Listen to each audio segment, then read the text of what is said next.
Hi everyone, I wanted to put a video on to explain in some words why I feel so passionate about fighting for our freedom and fighting for our future. I'm going to read it off my screen to you. As a nation, we currently face a future where power and control threaten our freedom of choice and our human rights. I, for one, am frightened by the concept of mandatory vaccinations and COVID passports.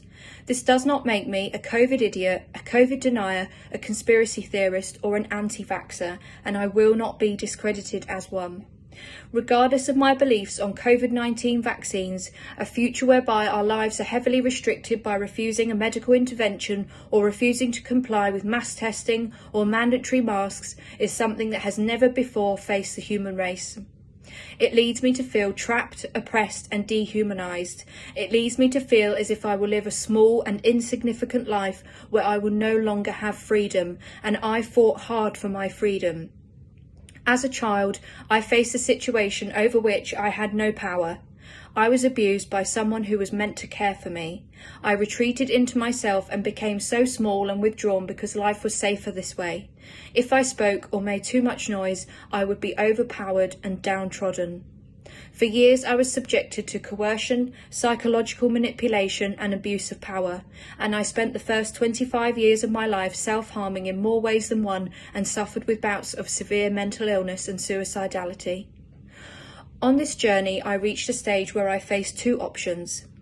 I would either allow myself to suffer a slow death by remaining small and silent, or I would shout as loudly as I could and say, "No more do I stand for this abuse." Thankfully, I chose the latter, and this is why I am alive today. Now I have reclaimed my power over this part of my being, I no longer remain small and silent. And that feeling of being coerced and deceived became familiar once more, and it prodded an ember deep inside of my soul that knew it would never again be locked away in that small world, frightened that if I were to make a sudden movement then I would surely die. I realised that fear is an illusion and fear is mind control. This does not mean that I do not fall victim to fear on any given day, but the resemblance to being on the receiving end of relentless psychological mind games is too strong for me to ignore, and the embers became a fire within me again. Yet there was another familiar feeling that sets me at ill ease, the feeling that nobody else could see what I could see. There are many who do not see what I see, that we are being deceived and manipulated and our lives have been taken from us as we slowly face a future of loss of control of our livelihoods. And this reminds me of how blinded those were around me to the truth of my abuser, and how plagued they were too by his coercion and his deceit. They were blinded by a smokescreen of lies and a false pretense of him caring for me. For years I denied myself freedom because I believed that my abuser cared for me. For years I also believed that those in power today also care for my well-being, but I am under no illusion now that they have lost control.